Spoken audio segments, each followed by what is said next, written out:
যেরকম সংস্কৃতির পীঠস্থান শহর, থিয়েটারের শহর,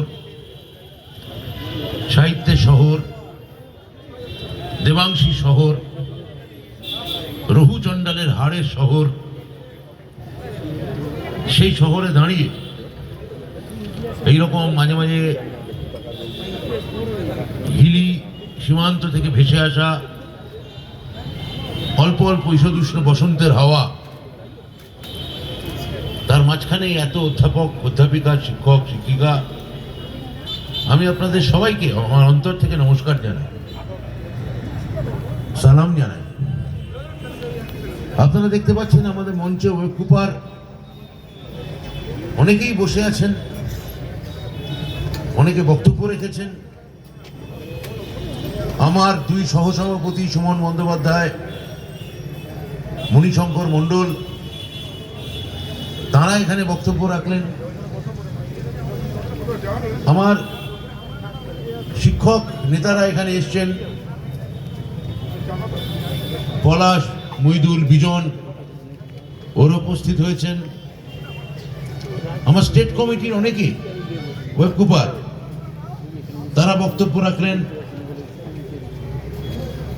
সনাতন বক্তব্য রেখেছেন, সৌগত বক্তব্য রেখেছেন। আর নামগুলো আমায় বলুন। শুক্লাল আছে আমার শিক্ষক নেতা, পিনাকি আছেন, পার্থ আছেন,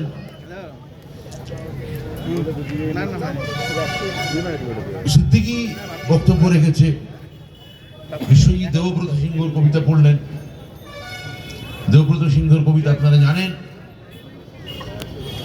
সেই কবিতার মধ্যে লোকভাষা এবং তৎসম ভাষার একটা বড় পরীক্ষা নিরীক্ষায় কবিতায় সবসময় থাকে। আর আপনারা আছেন, বালুরঘাটের বিশিষ্ট অধিবাসীরা এখানে আছেন। আশা করা যায় আমার গলা অনেক দূর অব্দি পৌঁছচ্ছে। আমি সবাইকে অভিনন্দন জানাই। আমি গত প্রায় 7-10 দিন ধরে এই বালুরঘাট জেলায় আমি ঘুরপাক খাচ্ছি। দুটো ফেজে এখানে আমি এসেছি। প্রথমে 3-4 দিনের জন্য ছিলাম, এখন প্রায় 7 দিনের জন্য আছি। আমার দলনেত্রী মমতা বন্দ্যোপাধ্যায়ের নির্দেশে এবং আমার নেতা অভিষেক বন্দ্যোপাধ্যায়ের কথায় যে বালুরঘাটের ভোট কেমন হচ্ছে আমার সাংগঠনিক স্তরে তা দেখভাল করার জন্য, যদি কোথাও ভুল ত্রুটি কিছু থাকে তা দেখার জন্যে, সেগুলোকে সংশোধনের জন্য, সেগুলোকে মেরামতের জন্য, এবং যাতে গোটা তৃণমূল টিম আমার প্রার্থী সর্বভারতীয় তৃণমূল কংগ্রেস, তার দলনেত্রী, ভারতবর্ষের উন্নয়নের মসিহা শ্রীমতী মমতা বন্দ্যোপাধ্যায়, তার মনোনীত প্রার্থী, বালুরঘাটের ভূমিপুত্র, বালুরঘাটের দীর্ঘদিনের রাজনীতিবিদ, বালুরঘাট জেলার বা দক্ষিণ দিনাজপুর জেলার প্রত্যেকে যাকে এক নামে চেনেন, সেই বিপ্লব মিত্র 2009 সালে খুব অল্প ভোটের জন্য লোকসভায় তিনি পরাজিত হন, হেরে গেছিলেন। তারপর তো আপনারা জানেন 11 সালে তিনি এখানে বিধানসভায় থেকে যান, পরবর্তীকালে রাজ্যের মন্ত্রী হয়েছেন। এই মুহূর্তে তিনি রাজ্যের ক্যাবিনেটে আছেন, খুবই গুরুত্বপূর্ণ মন্ত্রী।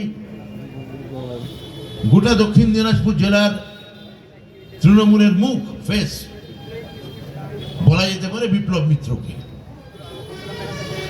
সেই বিপ্লব মিত্র এখানে লড়ছেন। যার বিরুদ্ধে লড়ছেন তিনি অধ্যাপক সুকান্ত মজুমদার, আপনারা সবাই জানেন। তাকে আমি তার বিরুদ্ধে ব্যক্তিগতভাবে আমি কিছু বলতে চাই না। তিনি অধ্যাপক মানুষ, পড়াশুনো জানা মানুষ। এই কিছুদিন আগে একটা টেলিভিশন টক শোয়ে আমার সঙ্গে তার আলাপ ছিল না, এইবারই ভোটে একটা টেলিভিশন টক শোয়ে গিয়ে কথাবার্তা হলো, ভালোই লাগলো। স্বাভাবিকভাবেই তাকে বিজেপির সঙ্গে সঙ্গতি রেখে যে ভাষা সন্ত্রাস এই মুহূর্তে পশ্চিমবঙ্গের রাজনীতিকে গ্রাস করেছে, যে কুৎসার যে বিপণী পশ্চিমবঙ্গের রাজনৈতিক যে বাতাবরণ তাকে রাহুগ্রস্ত করেছে। অধ্যাপকের মুখেও যখন সেই ভাষা শুনি তখন বুঝতে পারি যে কেন বিপ্লব মিত্র সমর্থনে এতজন অধ্যাপক এবং এতজন শিক্ষক শিক্ষিকা রাস্তায় নেমে আসে, জনসভা করে, অথচ বালুরঘাটের বাসিন্দা পেশায় অধ্যাপক, তার সমর্থনে একজন অধ্যাপক কেন রাস্তায় নেমে মিটিং করেন না? কেননা তার পদযাত্রায় আমি দেখছিলাম যে মাথায় ফেটটি বাঁধা কিছু হুলিগান আছে, কোন অধ্যাপক বা মাস্টারমশাই নেই। এটা দুঃখের। অধ্যাপকের সঙ্গে প্রচারে অধ্যাপকের থাকা উচিত।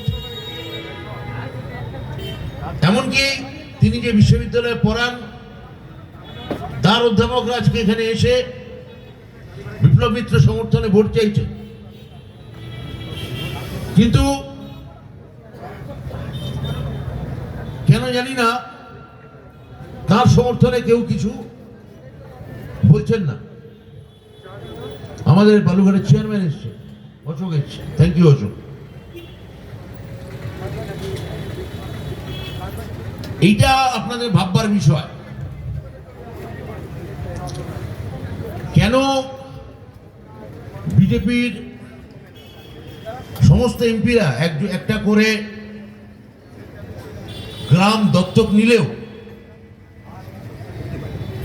মাননীয় প্রার্থী তার বাড়ির পেছনে চক্রাম ভূষণ গ্রাম, টাউনের 22 নম্বর ওয়ার্ডের পেছনে ভাটপাড়া জিপিতে সে গ্রামকে দত্তক নিলেও সে গ্রামের অবস্থা কি, তার বিরুদ্ধে সে গ্রামের লোকেরাই কেন খড়গহস্ত হয়ে উঠছেন আমি বুঝতে পারি না। আমি বুঝতে পারি না যে বালুরঘাটের মতো এইরকম একটা ঐতিহ্যবাহী এবং কৃষ্টিবাহী শহরে সেখানে আমাদের তৃণমূল কংগ্রেসের গত বিধানসভায় আমাদের ডাউন হয়েছে, লোকসভায় আমাদের ডাউন হয়েছে। একটা কারণ বুঝতে পারি যে যেহেতু বিজেপি বলেছিল আগলা বার 200 পার এবং গোটা ক্যাবিনেট সাজিয়ে আমাদের বিরুদ্ধে, মমতা বন্দ্যোপাধ্যায়ের বিরুদ্ধে লড়তে এসেছিল। বেচারীরা 100 হয়নি অন্য কথা, কিন্তু তারা তাদের ক্যাবিনেট সাজিয়ে নিয়ে এসেছিল। আর সম্ভবত তাদের প্রস্তাবিত অর্থমন্ত্রী লড়েছিলেন এই বালুরঘাট থেকে। তাহলে 5 বছর চক্রাম ভূষণের গ্রাম কি হলো আমরা দেখলাম। 3 বছর পর এমএলএ কে দেখা গেল মাননীয় প্রধানমন্ত্রী যখন এই বালুরঘাটে সভা করতে এলেন তার পাশে। 3 বছর এমএলএ কে এখানে দেখা যায়নি। তাহলে আরএসপি যদি ভোট পায় তার মানে আমি বুঝতে পারি। লেফট ভোট পুরোটা সুইং করে, যখন বামপন্থী ভোট যখন সুইং করে, যখন সম্পূর্ণ আল্ট্রা রাইট বামপন্থীদের তৈরি করা ভাষা, আমি বামপন্থী ডানপন্থী শব্দগুলো খুব একটা মানি না, এগুলো বামপন্থীদের তৈরি করা ফাঁদের শব্দ। মানে বামপন্থী মানে যেন কোথাও আমরা একটু বেশি ভালো, একটু বেশি প্রগতিশীল, আর ডানপন্থী মানে যেন কোথাও যেন পিছিয়ে পড়া, একটু মানে যোদ্ধাদের পক্ষ নিয়ে থাকা, এগুলো বামপন্থীরাই তৈরি করেছে। যারা তৈরি করেছিলেন এইসব শব্দ, তারা সব পরে নাম করা ডাকসাইটে খুনি হিসেবে প্রমাণিত হয়েছিলেন পৃথিবীতে। কারোর নাম তাদের জোসেফ স্টালিন, কারোর নাম মাও সে তুং, যারা লক্ষ লক্ষ মানুষ তাদের দেশে খুন করেছিলেন। বা সাইবেরিয়ায় বন্দি রেখেছিলেন বা চীনের কারাগারের পিছনে পাঠিয়ে দিয়েছিলেন। লি শাওচি যেভাবে মেরে ফেলেছিলেন মাও সেতুং জেলের মধ্যে, লি শাওচি তিনি লিখেছিলেন how to be a good communist, কি করে ভালো কমিউনিস্ট হওয়া যায়। আর লি শাওচির জীবন কেটেছিল how to be a good communist জেলের ভেতরে। মাও সেতুং তাকে ধরে জেলে ঢুকিয়ে দিয়ে প্রথমে চোখ অন্ধ করে দেন। তাহলে যদি তৃণমূল যদি ক্লাস কনসাস হয়ে থাকে, যে কথা মনিরা একটু আগে বলছিল, তৃণমূল যদি একটু ঘেমু হয়ে থাকে, তৃণমূল যদি একটু মেঠো হয়ে থাকে, তৃণমূল দল যদি একটু সাবলটান হয়ে থাকে,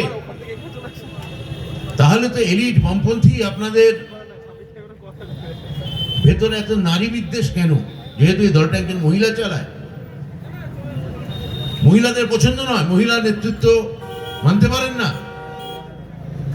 এই পলিট ব্যুরোয় একজনের বেশি মহিলাকে আপনারা কোনোদিন জায়গা দেননি। এতটা মিসোজিনিস্ট হবেন? আর বালুরঘাট বাসী মা বোনেরা সেটা তাকিয়ে তাকিয়ে দেখবেন। আমি বালুরঘাটবাসীর কাছে প্রশ্ন করতে চাই, এমএলএ কে আবার আপনারা দেখতে পাবেন 2 বছর পরে, এমপি কে অবশ্য দেখতে পাননি, এবার এমপি কে দেখতে পাবেন। কেননা আগামী 4 তারিখ আপনারা দেখতে পাবেন এখানে বিপ্লব মিত্র জেতাটা শুধু সময়ের অপেক্ষা। আমরা বিপ্লব মিত্রকে এখান থেকে জিতিয়ে এই সত্যর্থ ভদ্রলোককে আমরা সম্মান জানাবো। সম্মান জানাবে ইটাহার, সম্মান জানাবে তপন, সম্মান জানাবে হরিরামপুর, সম্মান জানাবে কুশমান্ডি। এই সত্যরথ বালুরঘাট বা সত্যরথ ভূমিপুত্র দক্ষিণ দিনাজপুর জেলার সন্তান বিপ্লব মিত্রকে এই এতগুলো কেন্দ্র তারা সম্মান জানাবে। বালুরঘাট তাদের সামিল হবে না, বালুরঘাট তাদের থাকবে না, বালুরঘাট কি পিছিয়ে থাকবে? এই ভূমিপুত্রকে সম্মান জানানোর জন্য ক্যাবিনেট মন্ত্রী তিনি হয়ে গেছেন, গোটা জীবন তিনি এই বালুরঘাটের পেছনে রাজনীতিতে সময় দিয়েছেন, বন্যায় তিনি পাশে থেকেছেন, ঝড়ে ঝঞ্ঝায় তিনি মানুষের সঙ্গে থেকেছেন, এত বছর তিনি এখানে রাজনীতি করেছেন। তাহলে যা কুমারগঞ্জ পারে, যা তপন পারবে, যা ইটাহার পারবে, যা কুশমান্ডি পারবে, যা হরিরামপুর পারবে, আমি গভীরভাবে বিশ্বাস করি তা বালুরঘাটও পারবে। এটা ইতিহাসের প্রশ্ন, এটা কেবলমাত্র একটা নির্বাচনের প্রশ্ন নয়, এটা শুধুমাত্র জেতা হারার প্রশ্ন নয়। আপনারা এখানে শিক্ষিত লোক, আপনারা এখানে বালুরঘাটের কৃষ্টি সংস্কৃতির মানুষ। আজকে মাননীয় প্রধানমন্ত্রী তার বক্তৃতায় বলছেন যারা বেশি পড়াশুনো করছে তাদের হয়, তিনি বলছেন টুকরে টুকরে গ্যাং। আজকে তিনি নতুন নাম দিয়েছেন আরবান নকশাল। তিনি বলেছেন আজকের বক্তৃতায় যে যারা আরবান নকশাল उनका जो सोच है তারা বাড়ির রমণীদের মঙ্গলসূত্র হাত থেকে ছিনিয়ে নেবে। আমার ভয় লাগে, আপনার ভয় লাগে না? আপনারা যারা বালুরঘাটে থাকেন, আপনাকে কখনো বলবে আরবান নকশাল, আপনাকে কখনো বলবে তোষণকারী, কখনো বলবে টুকরে টুকরে গ্যাং, কখনো বলবে আপনি যদি আমাদের সঙ্গে মত না দেন, ওই সনাতন যেমন এখানে অধ্যাপক সনাতন যেমন বলছিলেন আপনাকে সিএ এর আওতায় এনে আপনাকে ডিটেনশন ক্যাম্পে পাঠিয়ে দেবে। এই জায়গায় দাঁড়িয়ে যে বিভাজনের রাজনীতি বিজেপি করছে সেটা একটা ভয়ঙ্কর ব্যাপার, এবং তার হাতে তিনটে অস্ত্র, একটা সিবিআই, একটা ইডি, একটা এনআইএ। আপনি ভারতবর্ষের পশ্চিম এবং উত্তরে যান, সেখানে সিবিআই ইডি কে কি কেউ জানে না। গুজরাটে সিবিআই নেই, ইডি নেই, এনআইএ নেই, উত্তরপ্রদেশে নেই, মহারাষ্ট্রে নেই, মধ্যপ্রদেশে নেই, ছত্তিশগড়ে নেই, কিন্তু কেরালায় আছে। কেরালায় যে এখানে বামপন্থীরা গতবার ভোট শিফট করালেন, যে 16% ভোট বামপন্থীদের থেকে বিজেপির ভোট বাক্সে চলে গেল, সেই বামপন্থীদের সবেধন নীলমণি, টিম টিম করা জ্বলা, শেষ চলতের প্রদীপ, কেরালার মুখ্যমন্ত্রী পিনারাই বিজয়নের মেয়ে বীণা বিজয়নকে ইডি নোটিশ পাঠিয়ে বলছে সিপিএম চোর,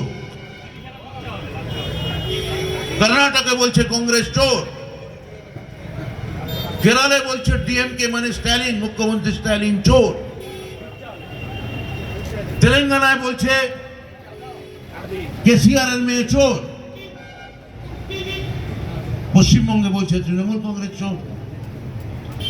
তাহলে দক্ষিণ থেকে পূর্ব আপনি যদি কেরালা, তামিলনাড়ু, কর্ণাটক, অন্ধ্রপ্রদেশে জগনকে বলেছে চোর, তাহলে দক্ষিণ এবং পূর্ব ভারতবর্ষের যেখানে স্যাফরনাইজেশন হয়নি, যেখানে গৈরিকীকরণ হয়নি, যারা প্রতিবাদ করেছে, যারা আঞ্চলিক অস্মিতা বজায় রেখেছে, তাদের আপনি চোর বলছেন। আমি বলছি বালুরঘাটিবাসীর মতো আমিও ভয় পাচ্ছি, কেননা এখানে বলা হচ্ছে, এই সেদিন মাননীয় প্রধানমন্ত্রী গিয়ে বলেছেন নবরাত্রির সময়, জম্মুতে গিয়ে বলেছেন নবরাত্রির সময় যারা আমিষ খায় ওই 9 দিন, তাদের আমি হিন্দু বলে মনে করি না। কোথাও হিন্দু মুসলিম বিভাজন, কোথাও মুসলিম খ্রিস্টান, কোথাও হিন্দু খ্রিস্টান, কখনো ব্রাহ্মণ্যবাদী, মতুয়াবাদী। এই যে সিএএ নিয়ে এত কথা হচ্ছিল, আপনারা জানেন আমার মুখ্যমন্ত্রী মতুয়া ধর্মের জন্য হরিচাঁদ গুরুচাঁদ ফরিদপুরের ওড়াকান্দি গ্রাম থেকে আসা মতুয়া ধর্মের এই দুই যুগ পুরুষ, তাদের নামে বিশ্ববিদ্যালয় করেছেন। PR ঠাকুর এই মুহূর্তে বনগা থেকে লড়া আমাদের জাহাজ প্রতিমন্ত্রী ঠাকুরদা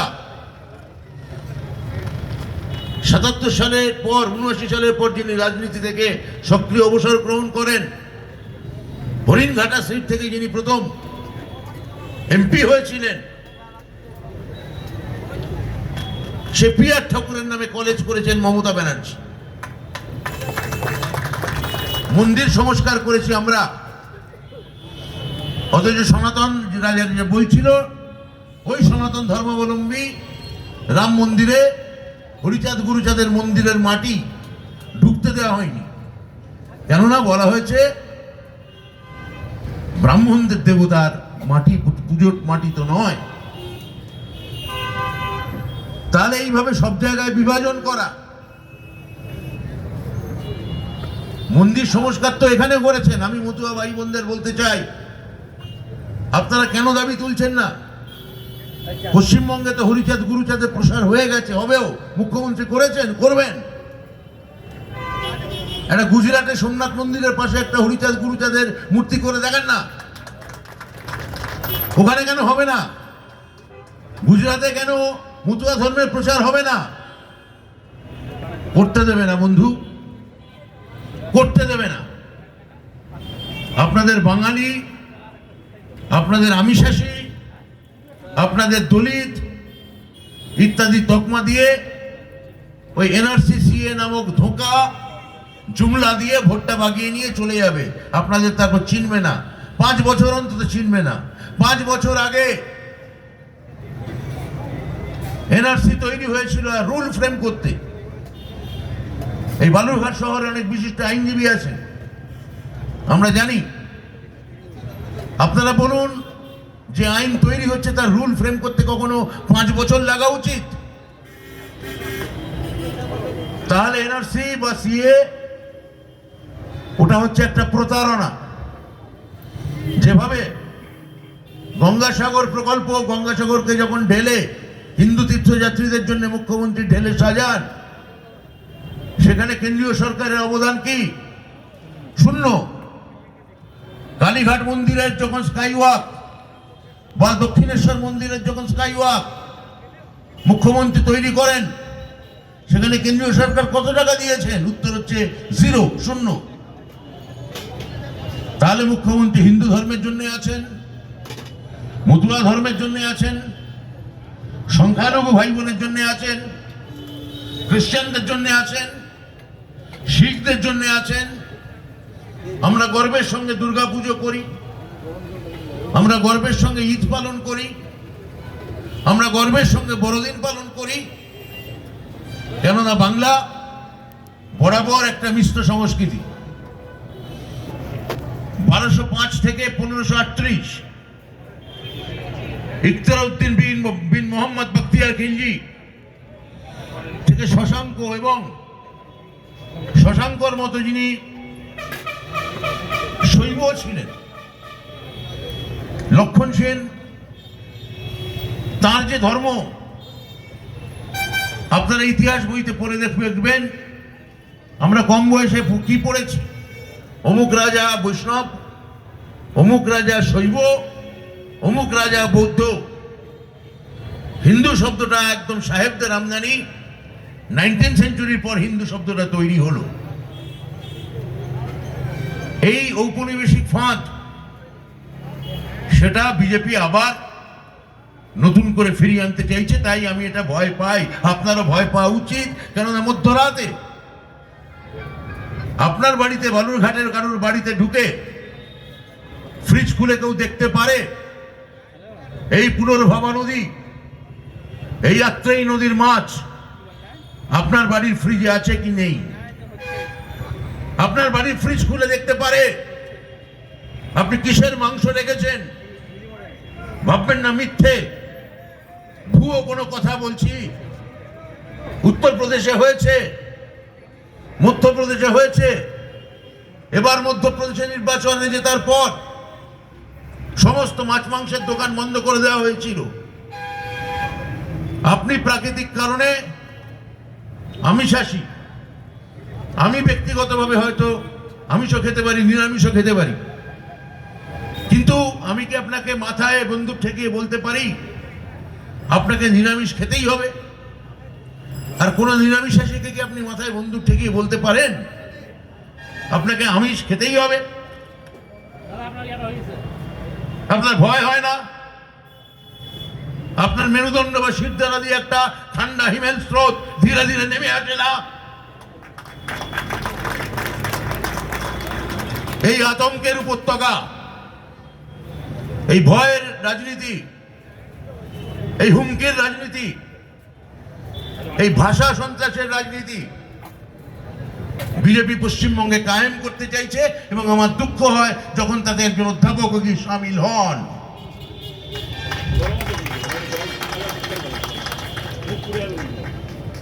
আমি বলতে চাই যে বিশ্ববিদ্যালয় 2020 সালে আমরা এই বালুরঘাটে মুখ্যমন্ত্রী তৈরি করলেন,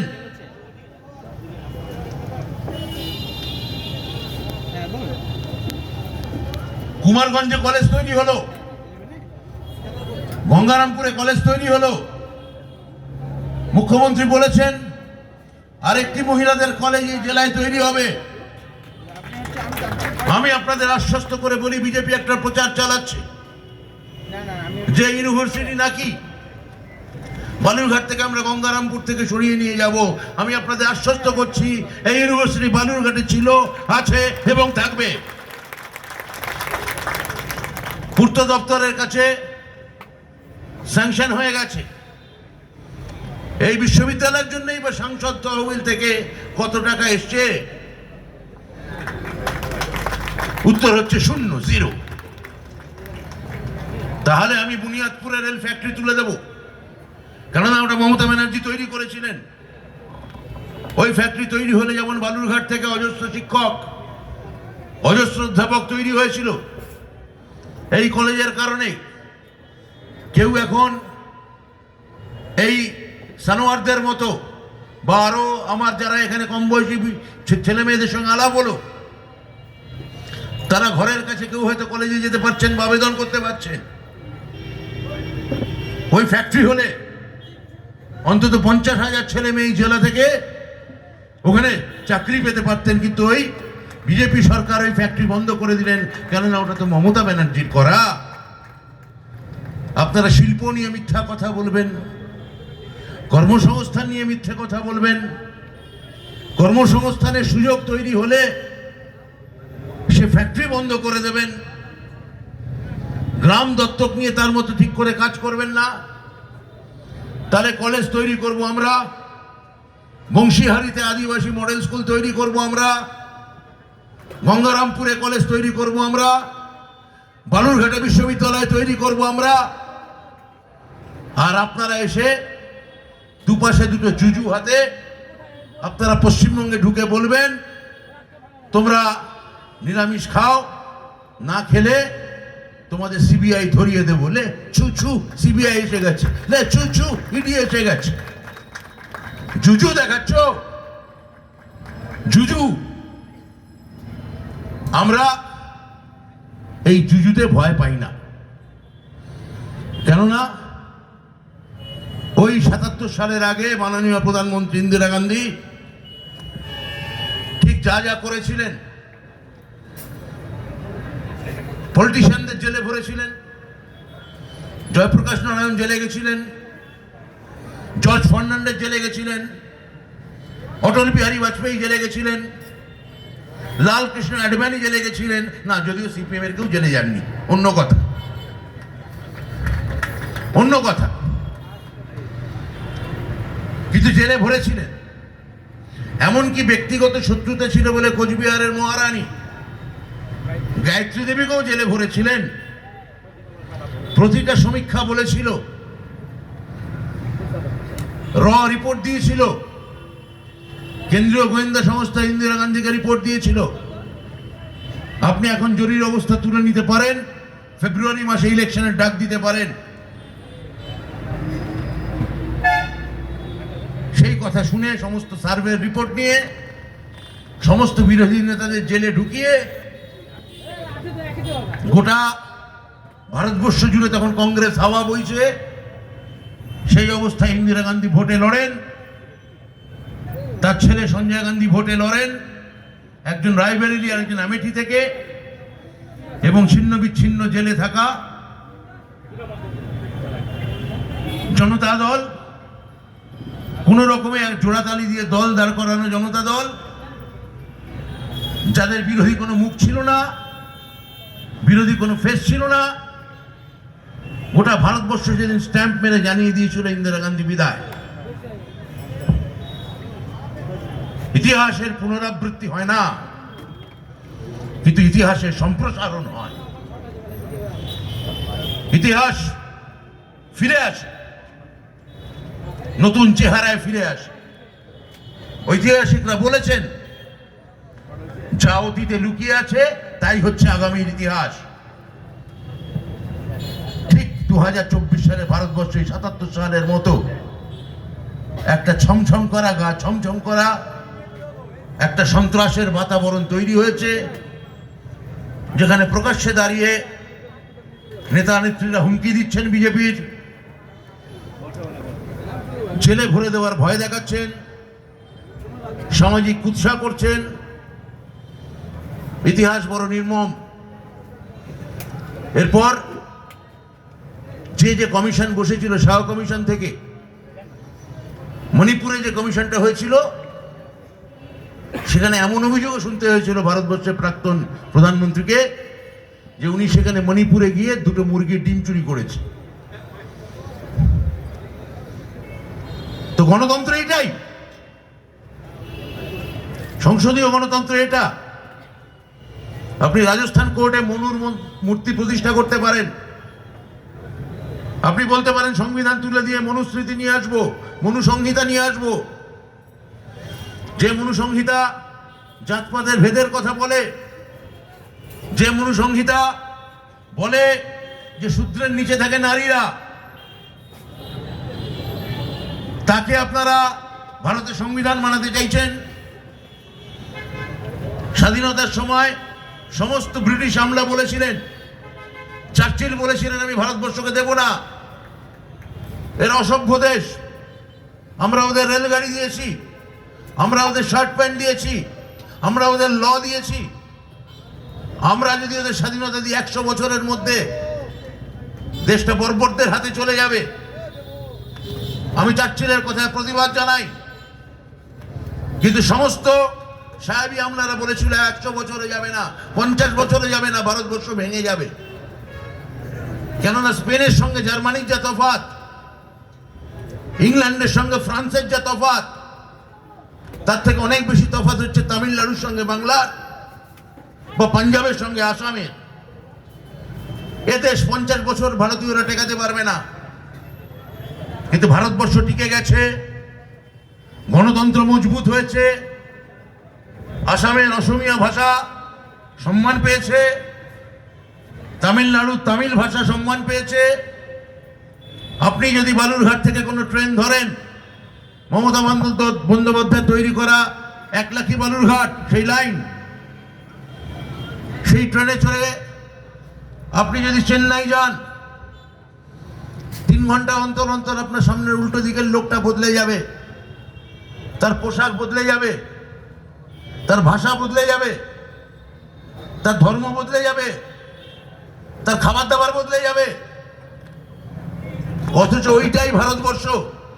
ভারতবর্ষ হচ্ছে ট্রেনটার মতো, প্রত্যেকটার একটা কম্পার্টমেন্ট, আর সেটা একটা চেন দিয়ে বাঁধা। ওই চেনটার নাম সংবিধান, ওই সংবিধানটার নাম, ওই চেনগুলোর নাম বহুস্বর। ওই চিত্রের মধ্যে ঐক্য। আপনি বলছেন সেই ভারতবর্ষে দাঁড়িয়ে এক ধর্ম, এক ভাষা, এক খাবার। আপনি পারবেন বালুরঘাটে এসে বাংলা তুলে দিতে? রাজস্থানে পারতে পারেন, গুজরাটে পারতে পারেন, বাংলায় পারবেন বাংলা বন্ধ করতে, হিন্দি চাপিয়ে দিতে? বালুরঘাটকে আপনি বেলুরঘাট বলতে পারেন। আপনি বাঙালি মনীষী বিদ্যাসাগরের মূর্তি দেখলে খেপে গিয়ে ঢিল ছুটতে পারেন। এখানে বালুরঘাটে যদি কোনো বাঙালি মনীষীর মূর্তি থাকে, আর জেনে রাখবেন যদি বহিরাগতরা এসে এখানে কোনো র্যালি করে, সে মূর্তি খালি খেয়াল রাখবেন আপনারা, সে মূর্তিকে ঢিল ছুঁড়ে মারছে। কেননা বাংলা বা বাঙালিদের ওদের পছন্দ নয়। এইখানে দাঁড়িয়ে আপনাদের ভাবতে হবে যে কেন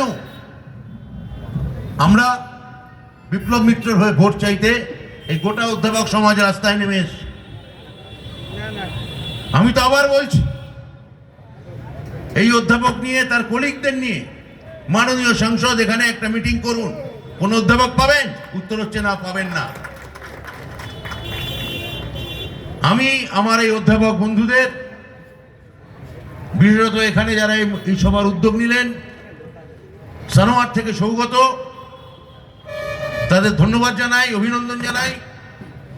আর ওই মহিলারা, এই কম বয়সী ছেলেমেয়েরা, আমার অধ্যাপক তরুণ বন্ধুরা যারা এর উদ্যোগ নিলেন, আমি তাদের ধন্যবাদ জানাই। এবং গোটা বালুরঘাট যে এখানে এলো অধ্যাপক সমাজ, আমি আপনাদের কৃতজ্ঞতা জানাই।